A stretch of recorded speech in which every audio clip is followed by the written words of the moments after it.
Olá, pessoal. Agora vamos começar com a unidade 2 da disciplina e ela se desenvolve em torno de modelos teóricos de aprendizagem. Nós vamos dividir essa parte dos conteúdos a serem explanados em duas porções. Essa que eu começo agora a apresentar para vocês e a outra vai ser apresentada durante nosso encontro síncrono do Google Meet. Aqui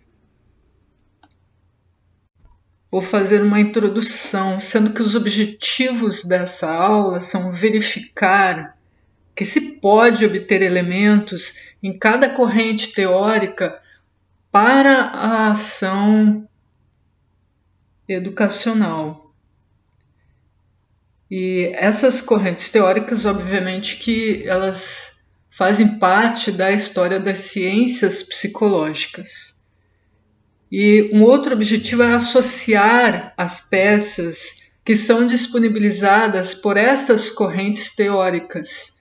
Nós vamos ver que, destrinchando as correntes teóricas, tem algumas questões muito relevantes que são oferecidas por algumas dessas correntes e que nos interessam fortemente quando estamos pensando na psicologia da aprendizagem e a psicologia educacional.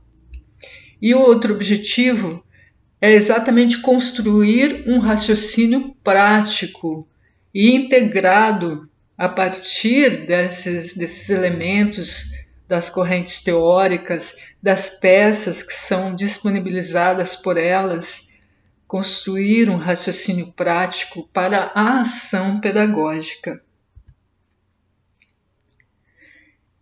E buscar interagir com esses elementos, com essas peças disponibilizadas pelas correntes teóricas das ciências psicológicas na área de ensino.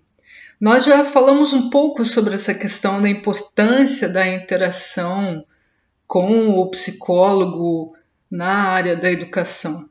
E existe a figura do psicólogo educacional, do psicólogo escolar. Precisamos saber quem é esse profissional e conhecer melhor as psicologias, no plural, já que existem muitas vertentes que compõem essas ciências psicológicas, as ciências do psiquismo, que tem como objeto de estudo o comportamento interior das pessoas, a vida psíquica que é confrontada diariamente com a ação interativa com as outras pessoas e com os componentes mesmo do cotidiano, da vida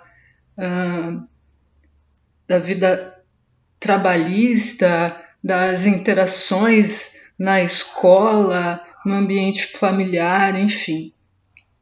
Esse objeto de estudo das psicologias é a consciência e por isso é uma parte assim bem difícil de estudar da mesma maneira como nós estudamos os objetos das ciências naturais e mesmo das ciências biológicas.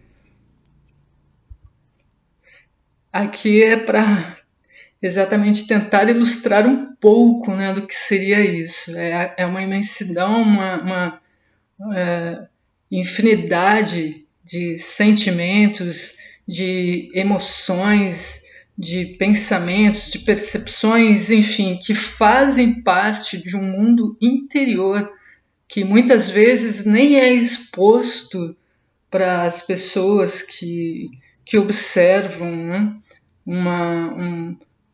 uma outra pessoa.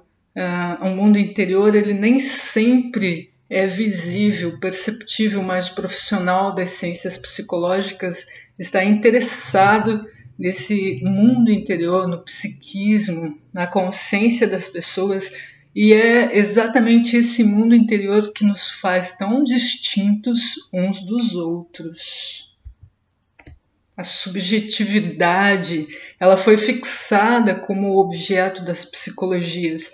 Nesse mundo em que nós estamos, é mais comum as pessoas priorizarem o que é objetivo, o que é materialmente mais fácil de medir, e a subjetividade muitas vezes é deixada para um segundo plano, um terceiro plano de importância para a percepção de muitas pessoas. No entanto, é a subjetividade, na verdade, que é responsável por essa síntese singular que cada um constitui, é ela que nos identifica por ser única e nos iguala no campo comum da objetividade social. O campo comum da objetividade social é esse campo em que nós estamos vivendo e que nós, em vários momentos, inclusive nos estudos que nós acabamos de fazer em torno de aspectos recorrentes das ciências psicológicas e que aparecem sempre no ambiente escolar, como o bullying, a repetência, a evasão escolar, tudo isso acontece nesse campo comum da objetividade social. E quando nós estávamos debatendo essas questões, nós também vimos a educação inclusiva, a educação especial, e falamos muitas vezes sobre essa igualdade dos diferentes em um mesmo campo comum de objetividade social. Essa é a questão da subjetividade, ela realmente nos permite sermos únicos e, ao mesmo tempo que nós somos diferentes, nós somos igualados, devemos ser, enquanto estamos num campo comum de objetividade social, exatamente para que não haja exclusão nesse campo social. Assim como a gente tem falado bastante, né, do campo da objetividade escolar. Não, a educação inclusiva, ela exige que essas diferenças sejam compreendidas dentro de um parâmetro de igualdade, né? Então, todos têm direito ao ambiente escolar saudável, onde possam desenvolver aspectos de sua consciência e estabelecer aprendizagem significativa. Nesse sentido, a igualdade. No entanto, a subjetividade, ela faz com que cada um dos alunos presentes numa sala de aula, presentes na escola, sejam únicos. E a subjetividade, ela é fundamental para o desenvolvimento e aprendizagem, e isso foi ficando bastante evidente na medida em que as ciências psicológicas foram se desenvolvendo ao longo do tempo. Vou mostrar algumas dessas correntes teóricas e alguns pontos-chave, algumas peças importantes para essa compreensão. Essas correntes teóricas que no momento nos interessam exatamente por terem uma forte relação com a área do ensino, por nos mostrarem muitos elementos que são fundamentais para a compreensão do ensino e da aprendizagem. Essas correntes são essas 4: o behaviorismo, a Gestalt, a psicanálise e a psicologia do desenvolvimento e da aprendizagem. Hoje, nessa apresentação, nós vamos falar das 3 primeiras: behaviorismo, Gestalt e psicanálise. E no encontro síncrono, vamos focalizar na psicologia do desenvolvimento e da aprendizagem. E essas 3 correntes teóricas que nós estamos vendo hoje, elas surgiram em um momento da história que estava sob forte influência do avanço científico e do crescimento grande do capitalismo. As sociedades estavam focalizando mais realmente na produção do conhecimento e de tecnologias do que na fé.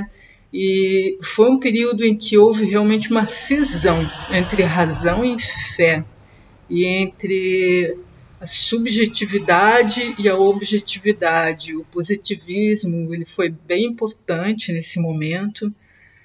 Foi um período em que havia uma busca forte por um método científico rigoroso, pela descoberta de leis científicas. Darwin e o evolucionismo estavam em ascensão, e isso também afetou fortemente as correntes teóricas da psicologia. E houve várias tentativas de tornar as ciências psicológicas mais experimentais, assim como é nas ciências naturais. E foi nesse momento que nasceu o behaviorismo, com John Watson, em 1913. Ele escreveu um artigo descrevendo essa tendência das ciências psicológicas. Portanto, ele é considerado o fundador do behaviorismo, da teoria comportamental, que é um outro nome também do behaviorismo. Tem forte influências de ideias darwinistas e também da observação do comportamento animal, que estava muito em voga nesse período. Por isso o nome behaviorismo, que vem de behavior, comportamento. E é importante mencionar que essa busca, né, por um método rigoroso do positivismo, bem sob influência do positivismo, faz com que a psicologia ela se torne, nesse período, uma ciência sem alma, biológica apenas e funcionalista, procurando compreender como que as interações do indivíduo com o ambiente revelavam comportamentos operantes que poderiam ser mensurados e descritos. E nesse sentido, o behaviorismo ele surge a partir de muitas experiências como essas que vocês estão vendo no desenho aí, né, uma gravura dos pombos. O Watson desenvolveu vários experimentos com comportamentos operantes e condicionados. Isso até hoje existe, né, esse tipo de experimento. Então, os animais são colocados em pequenas caixas e tem botões, alavancas de diferentes cores. Ali a gente tem uma indicação das cores amarela, azul, vermelho e verde. E os pombos aprendem pela cor da alavanca qual que eles devem manipular para conseguir um certo tipo de alimento ou não conseguir alimento nenhum. Isso é comportamento operante. Baseado nesses experimentos de comportamento animal, surgiram algumas ideias que esses psicólogos da teoria comportamental procuraram aplicar para a compreensão do comportamento de aprendizagem humano. E eles se baseavam em reforços, na ideia de reforços, né, reforços positivos e negativos, como no reino animal mesmo. Então, quando um animal tem uma experiência desfavorável, ele procura evitar a fonte daquela experiência que o desfavoreceu, e o contrário também acontece, né? Se uma ave, um mamífero ou qualquer outro animal tem um reforço positivo, como ali a experiência com os pombos, manipulou uma manivela de cor verde e obteve o grão de milho, aí ele continua manipulando aquela manivela verde para ganhar um milho. E alguns ratos em caixas de experimentação eles passam a evitar seriamente algum dispositivo em que eles toquem e tomam um choque, por exemplo. Isso é um reforço negativo. E o exemplo do milho para o pombo é um reforço positivo. Aí começaram a acreditar, os behavioristas, que isso também aconteceria na espécie humana. E de fato acontece até certo ponto. E baseado nesses processos condicionados de esquiva e fuga, que são bem óbvios no reino animal, desenvolveram até mesmo uma máquina de aprender. Essa máquina de Skinner. Skinner trabalhou muito com o comportamento operante de cães, fazendo os cães salivarem com um desejo de comer certos alimentos. Isso é assim, reforço positivo também. E aqui a máquina de aprender Skinner, as crianças tinham ali nessas máquinas algumas perguntas e elas mesmas iam manipulando a máquina, vinham perguntas para elas responderem, encontrarem na máquina ali a resposta certa e ir acumulando pontos e ganhar uma certa pontuação. Isso era um reforço positivo, acreditava-se que esse tipo de máquina ensinava a criança a aprender. Então essa é uma máquina de aprender de Skinner, que tem uma versão mais moderna, vejam aqui. Isso daqui tem um problema, às vezes a gamificação pode levar a isso. Alguns alunos gostam, e claro, os jogos educativos eles têm uma importância muito grande, isso não se discute. Mas existem alguns que são exatamente baseados nessas ideias behavioristas. E os alunos ficam vidrados ali num determinado tipo de exercício, porque vai ganhar pontos, vai ganhar algum tipo de recompensa. É também uma máquina de aprender mais moderninha, né, da era digital. Sendo que no behaviorismo percebe-se que a mudança de comportamento do aluno obtida dessa maneira, através de uma máquina dessas ou de algum outro dispositivo que tenha sido desenvolvido a partir do mesmo alicerce teórico, esse tipo de mudança de comportamento seria indicativo de aprendizagem. Se não houve mudança de comportamento, o ensino não ocorreu. E o professor, no caso um professor behaviorista, ele teria que estar acompanhando sempre o comportamento do aluno, registrando, monitorando. Isso é um ponto interessante realmente, e que tem influenciado até mesmo em um tipo de avaliação que é interessante, que é a avaliação formativa, uma avaliação de acompanhar realmente o comportamento de aprendizagem dos alunos, mas não assim de uma maneira mecânica e meramente vinculada a reforços negativos e positivos e aparentemente, né, a aprendizagem vinculada a comportamentos operantes. Mas foi aqui o behaviorismo mostrou que ensinar e aprender são dois processos interdependentes e, portanto, traz muitas contribuições para a pesquisa na área do ensino e da aprendizagem. E não só a pesquisa, mas também a prática. Mas é importante repensar o behaviorismo e muitos autores têm feito isso. Existem alguns trabalhos que fazem análises críticas bem construtivas de repensar o behaviorismo. Porque, na verdade, atualmente, embora muitas coisas sejam realmente úteis para pensar e para praticar a teoria do ensino e da aprendizagem, tem algumas questões a serem consideradas que não podem ser deixadas de lado. E aqui tem algumas delas, né? Então, a construção de um ser ético demanda liberdade de escolha, e não apenas comportamentos operantes ou condicionamentos.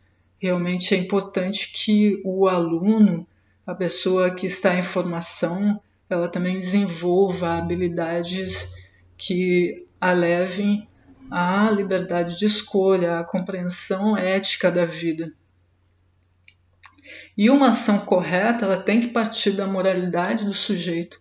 E se não tem aprendizagem moral do que é uma ação correta, obviamente que pode ser que não haja aplicação do que se aprende através de uma ação correta em outras situações. Então, o aluno pode aprender uma ação correta por condicionamento e, num outro momento, numa outra situação, aquilo que aprendeu não se aplicar porque não houve uma mudança moral do sujeito. E, por conta dessas compreensões, a psicologia norte-americana se voltou ao estudo dos processos internos, e daí que surge mais fortemente nos Estados Unidos, substituindo essa influência do behaviorismo no início do século XX, né, pelo cognitivismo de Piaget. E é essa parte cognitivista que nós vamos estudar com mais atenção no nosso encontro síncrono. Ela envolve o papel ativo do aluno na construção do conhecimento. Então, não mais apenas aquela ideia, né, de que você pode adestrar um ser humano para que ele vá adquirindo compreensões, desenvolvendo atitudes apenas a partir de reforço positivo, reforço negativo e respostas condicionantes a determinados estímulos, como nas máquinas de aprender.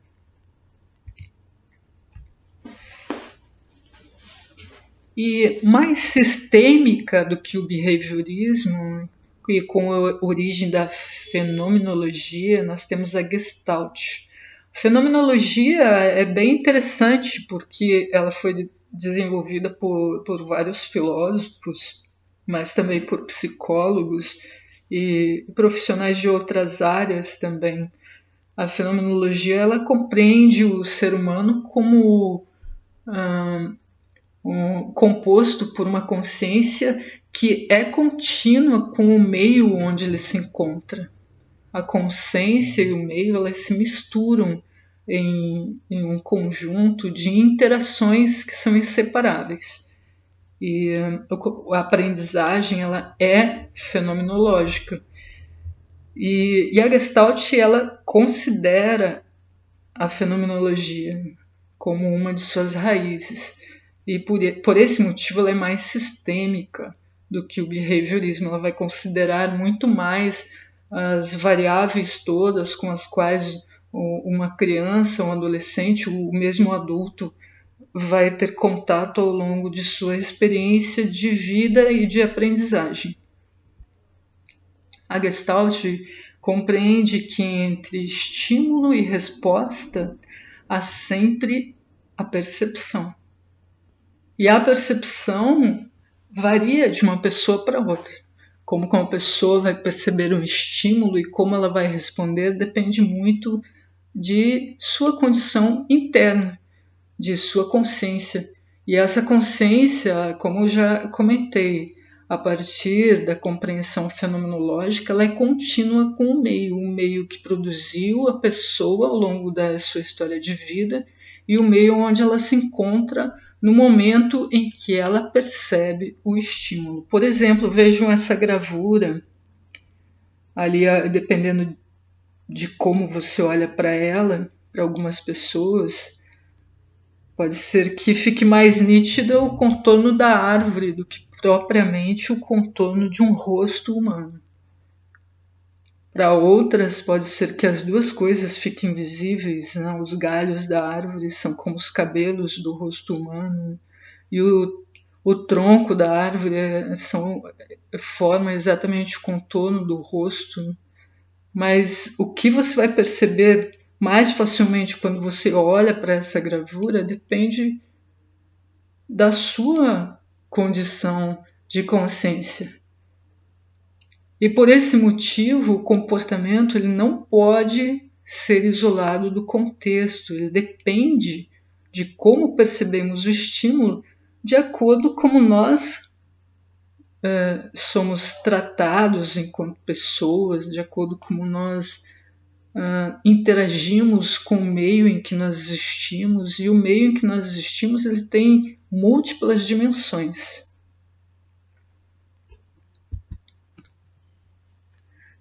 A Gestalt também trabalha bastante com esse conceito de insight.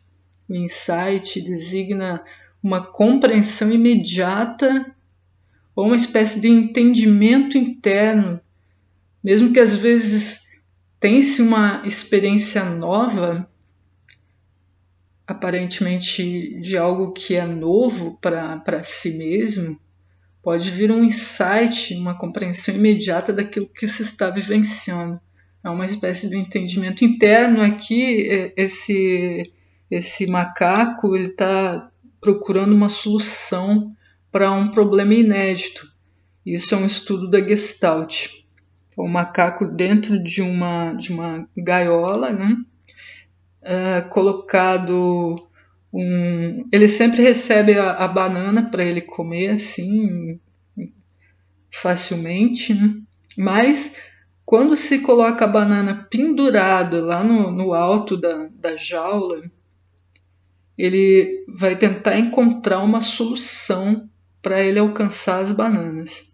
Se deixar um galho de árvore, um bastão, alguma coisa disponível ali dentro da gaiola, mesmo que ele nunca tenha tido contato com essa experiência, surge por insight a ideia de pegar aquele bastão, aquele pedaço de galho e usar para alcançar as bananas. Isso é um experimento já realizado pelo pessoal da Gestalt, mostrando esse conceito na prática, né, do insight. É uma compreensão imediata, um entendimento interno que surge. E vejam que isso acontece muitas vezes com a gente, né?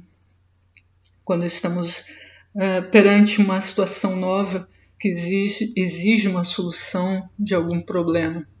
Muitas vezes a gente precisa de um entendimento interno para chegar a uma resposta àquele estímulo, e ele surge como um insight. E isso vem exatamente dessa consciência que está em contato com o campo da experiência o tempo todo e que não pode ser separada desse campo que é o substrato para que ela exista. E como a Gestalt se aplica em educação?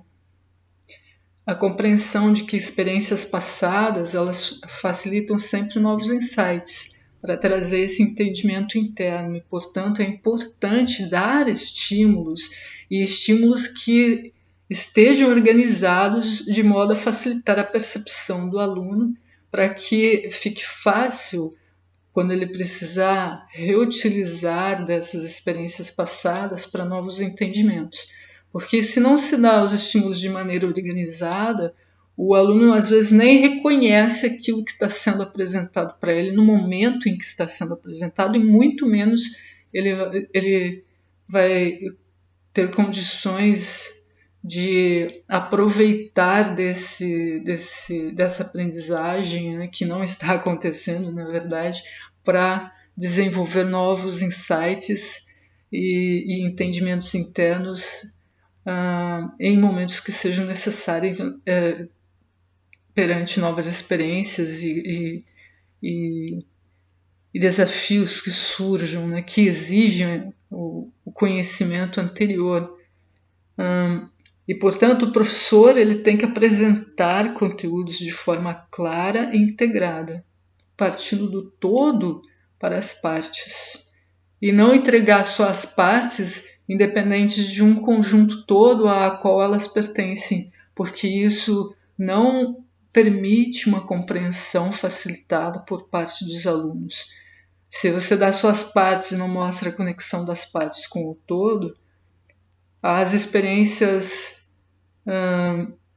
que vêm mais para frente e que exigiriam do aluno uma compreensão mais sistêmica daquilo que ele está experimentando, elas não fazem tanto sentido porque não induzem a esse entendimento interno que a Gestalt propõe. Isso é bem interessante para pensarmos, e tem algumas experiências que podem ser feitas, como a construção de mapas mentais ou de mapas conceituais com os alunos, e eu vou propor para vocês agora, nessa parte, né, da nossa disciplina, exatamente a construção de um mapa mental, pensando nessa questão aqui. Então, você tem um todo de compreensão e tem as partes que compõem esse todo. Como que essas partes se interconectam para que você tenha a compreensão do todo? Isso é gestáltico em educação.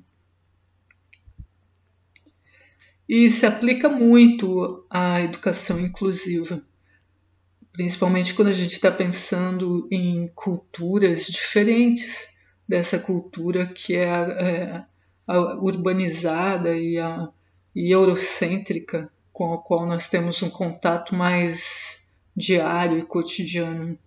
Culturas que vêm de etnias diferentes e, eventualmente, de um contato com a natureza, com o meio natural, com os animais, com as plantas, que pode induzir a esses entendimentos internos das crianças, dos adolescentes, de uma maneira diferente ao que acontece com as crianças do meio urbanizado. E a psicanálise, ela também trabalha muito com a importância das compreensões internas. Esse desenho, né, ou a gravura do iceberg, isso é bem importante em psicanálise. Porque Freud fazia uma analogia com o iceberg, aquilo que você está expressando sobre a sua consciência seria apenas uma parte do iceberg que está visível, sendo que o que você não expressa e que ninguém vê é muito maior do que aquilo que você está conseguindo expressar. E é a parte que fica submersa do iceberg, é a parte mais interna da sua consciência ou inconsciente, né? Aquilo que está no seu inconsciente. E você teria um subconsciente e um consciente, sendo que o consciente que é essa parte que aparece ali no iceberg, e o subconsciente uma transição entre o que as pessoas estão vendo de você, a tua parte consciente, e o que não é visível, porque é o teu inconsciente, mas você conhece isso muito bem, embora às vezes não saiba lidar muito bem com os aspectos que fazem parte dele. E a psicanálise ela é vista tanto como uma teoria, como um método de investigação e uma prática profissional. A teoria porque ela tem sua própria epistemologia, ou seja, ela foi sendo gerada a partir de vários pensadores, da atividade de vários pensadores da área, tendo a origem em Freud. Né? E é um método de investigação porque ela, a partir dessa teoria da psicanálise, a teoria psicanalítica, é possível pesquisar a psique humana, o psiquismo humano, e além de ser prática profissional, porque ela é clínica. Existem muitos psicanalistas trabalhando com a parte clínica da consciência humana. Um pouco disso, né? Apenas um pouco, porque é bastante complexo falar de psicanálise, apenas para a gente compreender, né, que ela também se aplica bastante à compreensão da aprendizagem humana e é bastante aplicável à educação. Freud, essa é uma frase de Freud, ele falou assim, né, o homem é dono do que cala e escravo do que fala. Quando Pedro me fala sobre Paulo, sei mais de Pedro do que de Paulo. Isso é bem profundo, né? Quando ele está falando assim que o homem é dono do que cala e escravo do que fala, é exatamente porque quando está falando ele está se expressando. E aquilo que ele está calando é aquele mundo ali que é o inconsciente, está lá dentro dele. Ele é dono desse mundo, né? Mas quando ele fala, quando ele se expressa, quando ele se mostra, aí ele realmente tá mostrando a sua consciência, né? O seu aspecto consciente. E é a partir disso que nós falamos, o que nós fazemos, é que acabamos nos expressando. Para a mente do psicanalista, é mais fácil compreender a pessoa de acordo com o que ela está falando sobre os outros. Né? Então, por isso que ele falou assim, quando Pedro me fala sobre Paulo, eu sei mais de Pedro do que de Paulo. Isso na mente do psicanalista. Não? Então, um psicanalista que tem uma epistemologia, que está atuando realmente, né, com a prática terapêutica, a prática clínica. Se Pedro está falando sobre Paulo, ele está observando Pedro, e não exatamente Paulo, de acordo com a fala de Pedro. Ele está observando Pedro, né, o comportamento de Pedro. Por que isso é importante para nós dentro da educação? Porque exatamente quando observamos o que o aluno está fazendo, é possível entender as nuances da sua consciência, ou não é possível, se não estivermos preparados para tanto. Qual é a conexão exatamente entre psicanálise e educação? Freud, ele mesmo chegou a considerar que a educação deveria impedir a neurose. Ele chegou a falar isso, escrever isso realmente em um artigo. Mas depois, mais tarde, em uma outra situação, ele até voltou atrás e falou que não, o professor é uma coisa, psicanalista é outra, mas ele chegou a fazer essa aproximação em determinado momento da sua carreira. E aí, quando ele se retratou, né, ele falava assim que o professor e o psicanalista são praticamente a mesma coisa, mas depois, quando ele se retratou, ele passou a falar que o professor, na verdade, deve ensinar, pondo fim ao que o psicanalista procura resolver.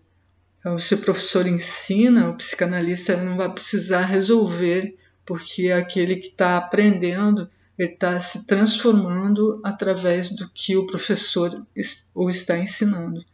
E realmente essa que é a questão, né, do ensino que transforma. Mas ele colocava, né, do professor, assim como o analista, ele pode despertar afetos no aluno.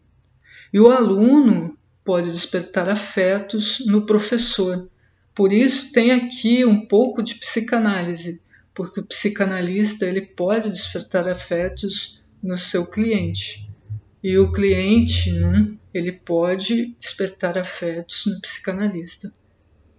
E esse último ponto, a psicanálise social, ela se baseia na epistemologia psicanalística, na teoria da psicanálise, e no sentido de que a pessoa que tem essa formação, ela possa atuar com tal formação dentro de qualquer carreira. Até por esse motivo, o Freud ele defendia que a psicanálise ela não era uma linha de trabalho apenas para médicos e para psicólogos. Hoje em dia, algumas pessoas insistem que a psicanálise é para médicos e para psicólogos, mas o próprio fundador da psicanálise ele não via a linha que ele fundou dessa maneira, porque ele falava que psicanálise, para ser psicanalista, basta você ter uma consciência e ser humano, para você compreender como funciona a consciência de si mesmo e dos outros.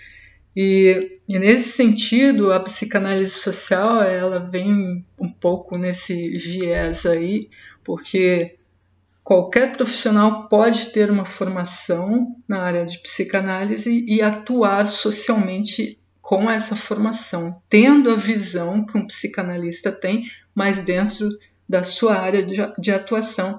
E é aqui que eu faço uma aproximação e realmente estou desenvolvendo em uma especialização nessa área, eu faço uma aproximação da atuação em psicanálise com educação, usando da psicanálise social, e que busca na epistemologia da psicanálise essa relação do professor com o aluno. Essa relação do professor com o aluno, quando se faz essa aproximação aí com a psicanálise, ela realmente tem um pouco dessa questão da transferência e a contra-transferência que existe entre o psicanalista e o seu cliente. Então, transferência e contra-transferência, aquele que está sendo analisado está transferindo e o psicanalista está fazendo uma contra-transferência para o analisado. É nessa relação que os dois intercambiam, né? Não é a questão do psicanalista ser um modelo para o analisado, não. É o psicanalista servir como um espelho para o analisado poder se perceber e se autocompreender. É mais ou menos nesse sentido essa aproximação da psicanálise com a educação. E a filha de Freud, Anna Freud, que atuou bastante com isso. Tem vários artigos escritos, né, na área, e não só dela. Existem muitos artigos que fazem, muitos pesquisadores que trabalham com a psicanálise na educação. Para concluir, nós temos então aqui alguns pontos-chave da psicologia aplicado ao processo educativo. Nós vimos o desenvolvimento e aprendizagem para com o meio e o processo sócio-histórico vão se produzindo de acordo com a própria fenomenologia, percebemos isso, e a Gestalt não tem como separar, não, a consciência humana do seu meio e do processo sócio-histórico em que a consciência se encontra. Percebemos que do behaviorismo há algumas contribuições importantes em torno de como é fundamental acompanhar o desenvolvimento do aluno e a sua aprendizagem. Na Gestalt nós percebemos a relação de estímulo-resposta e percepção, como isso é variável de acordo com a pessoa que está percebendo, com a possibilidade ou não de ela desenvolver certos entendimentos internos e insights para a aplicação do conhecimento, sempre que surgem novas oportunidades, novos desafios que a própria vida oferece, ou mais ainda ali a sala de aula e o planejamento que um professor apresenta para seus alunos. Na psicanálise, essa questão do professor que é analista. Enfim, aqui nós começamos a formular uma ideia para a prática pedagógica a partir da psicologia, dentro do processo educativo em si. Na aula síncrona vamos continuar e só que adentrando nos 4 autores que são os principais influenciadores da psicologia do ensino e da aprendizagem, que é Piaget, Vygotsky, Vallon e Ausubel. É isso. Por enquanto é só. Até mais.